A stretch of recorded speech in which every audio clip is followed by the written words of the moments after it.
le jour où Alan Turing a réalisé que l'esprit humain peut être reprogrammé. Vous pensez savoir ce que cela signifie, mais vous ne savez pas. Pas vraiment. Parce que la plupart des gens confondent reprogrammation avec changement d'avis. Turing, lui, parlait de quelque chose de bien plus radical. Il parlait de la possibilité que chaque pensée, chaque décision, chaque intuition que vous avez crue unique et irréductiblement vôtre soit, en réalité, le résultat d'un processus calculable, d'un algorithme. Et si cela était vrai, alors la question qui devrait vous hanter n'est pas « Comment puis-je changer ?», mais « Qui suis-je vraiment ?» Imaginez un instant que vous êtes assis dans un café, en train de siroter votre café. Vous pensez à quelque chose, peut-être à une décision que vous devez prendre, peut-être à une personne que vous aimez. Vous croyez que cette pensée est spontanée, libre, authentiquement vôtre. Mais qu'est-ce qui se passe réellement dans votre cerveau? Des milliards de neurones qui se déclenchent selon des règles électrochimiques précises, des connexions qui se renforcent ou s'affaiblissent selon des lois que la neuroscience commence à peine à comprendre. Et si ces lois, ces règles, ces processus pouvaient être mappés, codifiés, reproduits? Si votre esprit n'était pas une forteresse inviolable, mais une machine dont on pourrait modifier le code source, c'est exactement ce qu'Alan Turing a commencé à soupçonner dans les années 1930, alors qu'il travaillait sur un problème mathématique qui semblait n'avoir aucun rapport avec la conscience humaine. Le problème de la décision, formulé par David Hilbert en 1928, posait une question apparemment simple. Existe-t-il une procédure mécanique, un algorithme, qui pourrait résoudre n'importe quel problème mathématique? Hilbert croyait que oui. Il pensait que les mathématiques étaient un système parfait, complet, où chaque vérité pouvait être prouvée par une méthode systématique. Mais Turing, en lisant les travaux de Kurt Gödel sur l'incomplétude, a commencé à douter. Et c'est dans ce doute qu'a germé l'idée qui allait changer le cours de l'histoire. En 1936, Turing a publié un article intitulé « Uncomputable Numbers ». Dans cet article, il ne parlait pas de conscience, il ne parlait pas de l'esprit humain, il parlait de machines théoriques qui pourraient lire des symboles sur une bande infinie, appliquer des règles simples et produire des résultats. Ces machines, que nous appelons aujourd'hui les machines de Turing, n'étaient pas des inventions pratiques. C'étaient des constructions mentales, des expériences de pensée destinées à explorer les limites de ce qui pouvait être calculé. Mais voici le point crucial. Turing a démontré que ces machines théoriques pouvaient simuler n'importe quel processus de calcul. N'importe quel. Et si le calcul était la base de la pensée logique, alors ces machines pouvaient, en théorie, simuler la pensée logique elle-même. Pendant la Seconde Guerre mondiale, Turing a eu l'occasion de tester ses idées dans le monde réel.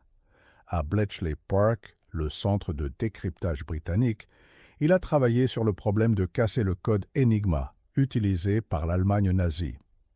L'Enigma était une machine de chiffrement extraordinairement complexe.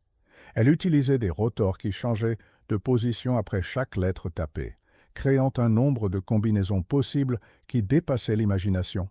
Avec 3 rotors, il y avait 17 516 positions possibles.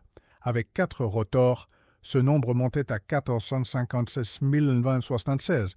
Avec 5 rotors, il atteignait 11,376 et l'Allemagne changeait les paramètres de la machine chaque jour.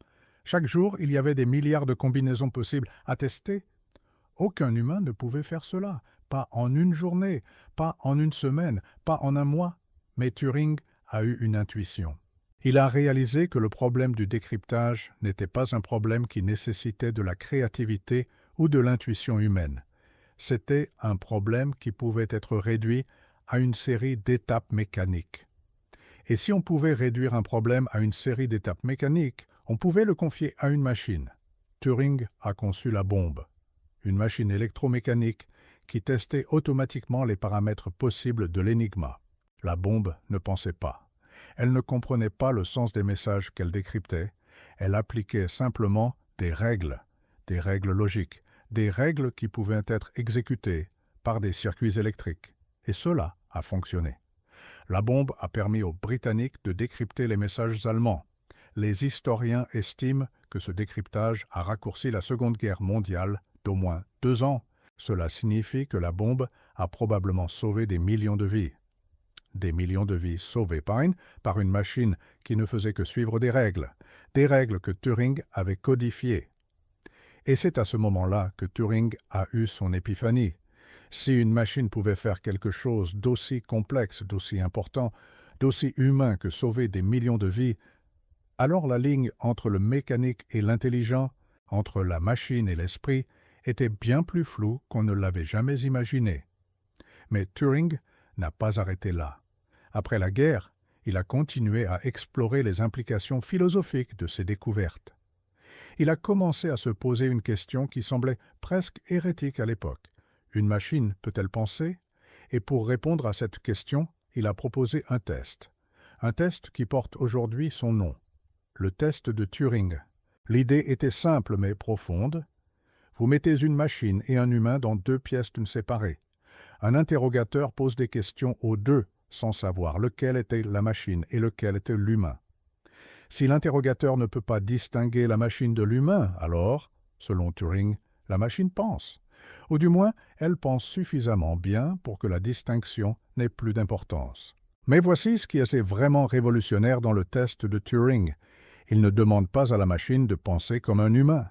Il demande simplement à la machine de répondre aux questions de manière indistinguishable d'un humain. Et cela change tout. Parce que cela signifie que la pensée n'est pas quelque chose d'ineffable, quelque chose qui existe dans une dimension mystérieuse au-delà de la portée des machines. La pensée est quelque chose qui peut être imité, reproduit, simulé. Et si elle peut être simulée, alors elle peut être programmée. Et si elle peut être programmée, alors elle peut être reprogrammée. C'est à ce moment-là que Turing a commencé à explorer une idée encore plus radicale. Il a commencé à se demander si le cerveau humain n'était pas, lui aussi, une sorte de machine. Une machine biologique, certes, mais une machine néanmoins.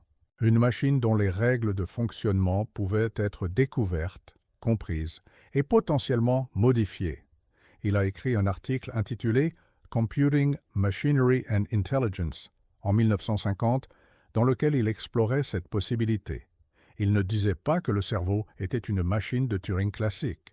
Il disait que le cerveau était un système qui pouvait être analysé, compris et reproduit en utilisant les principes de la computation. Et c'est là que nous arrivons au cœur de la question.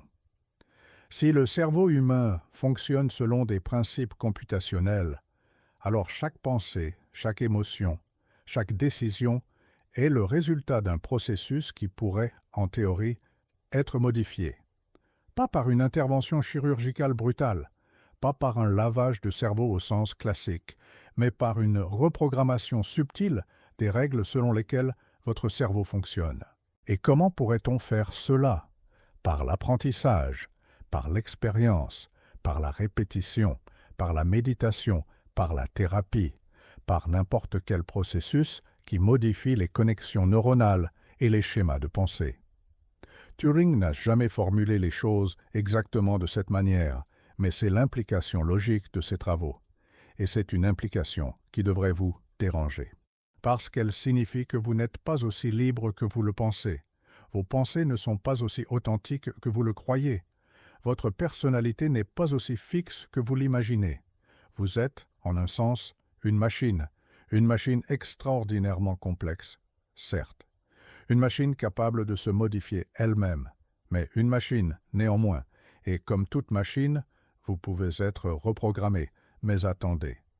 Il y a un problème que Turing lui-même a découvert, et ce problème s'appelle le problème de l'arrêt. Turing a démontré qu'il existe certains problèmes que même une machine universelle ne peut pas résoudre. Spécifiquement, il n'existe pas d'algorithme qui puisse déterminer, pour n'importe quel programme et n'importe quelle entrée, si ce programme s'arrêtera ou continuera indéfiniment. C'est une limitation fondamentale. Une limitation qui s'applique à toutes les machines de Turing. Et si le cerveau humain fonctionne selon les principes d'une machine de Turing, alors Il y a certaines choses que le cerveau humain ne peut pas calculer, certaines choses qu'il ne peut pas comprendre, certaines choses qui resteront à jamais au-delà de sa portée. Et cela nous ramène à la question initiale. Peut-on vraiment reprogrammer l'esprit humain? La réponse est oui et non. Oui, parce que l'esprit humain fonctionne selon des principes computationnels et ces principes peuvent être modifiés. Non, parce qu'il y a des limites fondamentales à ce qui peut être calculé. Et ces limites s'appliquent aussi à l'esprit humain. Vous pouvez reprogrammer votre esprit pour penser différemment, pour agir différemment, pour être différent. Mais vous ne pouvez pas reprogrammer votre esprit pour transcender les limites fondamentales de la computation. Vous ne pouvez pas le reprogrammer pour résoudre l'irrésoluble. Vous ne pouvez pas le reprogrammer pour échapper à sa propre nature. Et c'est peut-être la plus grande découverte de Turing. Pas que l'esprit humain peut être reprogrammé, mais que l'esprit humain, comme toute machine, a des limites qui ne peuvent pas être dépassées, des limites qui sont inscrites dans la structure même de la réalité. Et accepter ces limites, comprendre ces limites, c'est peut-être la première étape pour vraiment comprendre ce que nous sommes. Maintenant, pensez à cela. Vous avez passé votre vie entière à croire que vous étiez libre, que vos pensées étaient vôtres, que votre volonté était inviolable. Mais qu'est-ce que la liberté, vraiment? Est-ce la capacité à faire ce que vous voulez? Ou est-ce la capacité à vouloir ce que vous faites? Parce que si votre volonté elle-même est le résultat d'un processus computationnel, alors la distinction entre ces deux définitions s'effondre. Vous êtes libre parce que vous êtes une machine. Et vous êtes une machine parce que vous êtes libre. Libre de vous reprogrammer, libre de changer, libre de devenir quelque chose de nouveau. Mais il y a un coût à cette liberté. Le coût de savoir que vous n'êtes pas spécial, que votre esprit n'est pas une forteresse inviolable, que vos pensées peuvent être simulées, reproduites, modifiées. Turing a payé ce coût. Il a consacré sa vie à explorer les implications de ces découvertes. Et à la fin, il a été détruit par une société qui ne pouvait pas accepter ce qu'il avait découvert, pas seulement sur les machines, mais sur lui-même, sur sa propre nature, sur sa propre humanité. Vous vous demandez peut-être pourquoi je vous raconte tout cela, pourquoi je vous force à confronter ces idées inconfortables. C'est parce que la réponse à la question « Peut-on reprogrammer l'esprit humain ?» n'est pas une question théorique, c'est une question pratique. C'est une question qui affecte votre vie chaque jour.